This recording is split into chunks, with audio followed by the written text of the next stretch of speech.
François Couturier, bonjour. Bonjour. Vous allez participer à une conférence sur le thème Capital risque et stratégie de développement de l'entreprise.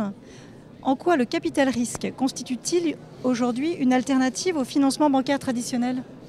Pardonnez-moi de vous décevoir, mais je considère aujourd'hui qu'il ne constitue pas une alternative au financement bancaire traditionnel.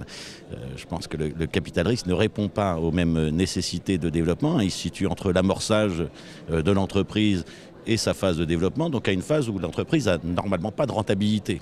C'est un jeu d'accompagnement qui se situe, je dirais, psychologiquement et techniquement plus proche de ce que peut faire le fondateur lorsqu'il amorce son entreprise que ce que peut faire une institution bancaire. Alors, peut-être mettez-vous dans l'aspect bancaire les financements publics, parce qu'en effet, les financements publics sont souvent, aux côtés des fondateurs, un élément complémentaire du capital risque. Mais la banque est globalement totalement absente aujourd'hui de ce moment du financement de l'entreprise, parce que, selon ces critères, la société ne présente à ce moment-là pas de garantie pour permettre son développement, sur le remboursement de ces financements. Quelles sont ces spécificités ? Les fonds de capital de risque, d'abord, je considère qu'il y a trois profils de fonds de capital risque.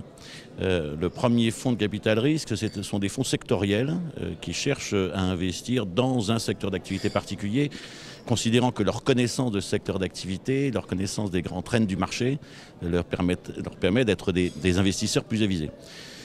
Vous avez une deuxième catégorie de fonds qui sont des fonds plutôt diversifiés et qui visent là à garantir le risque pris dans cette phase d'amorçage difficile, dangereuse parfois pour l'entreprise, qui, eux, cherchent plutôt à asseoir et à sécuriser leurs investissements en ayant une grande variété, une grande diversité d'investissements.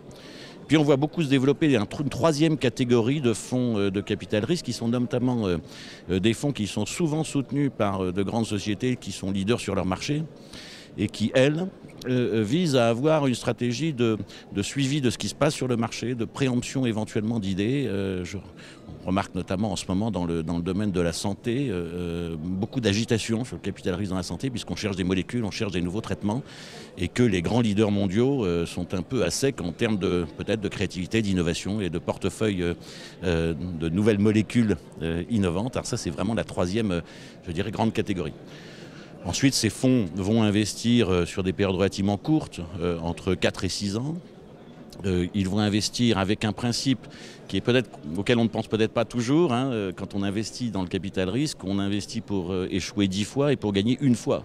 Ce qui coûte cher un fonds de capital risque, ce n'est pas le fait d'avoir quelques entreprises qui ne vont pas fonctionner jusqu'au bout, pas comme on l'espérait. C'est surtout de trouver une entreprise qui va faire 20-30 fois la mise dans des délais extrêmement courts. Merci François Couturier. Merci à vous.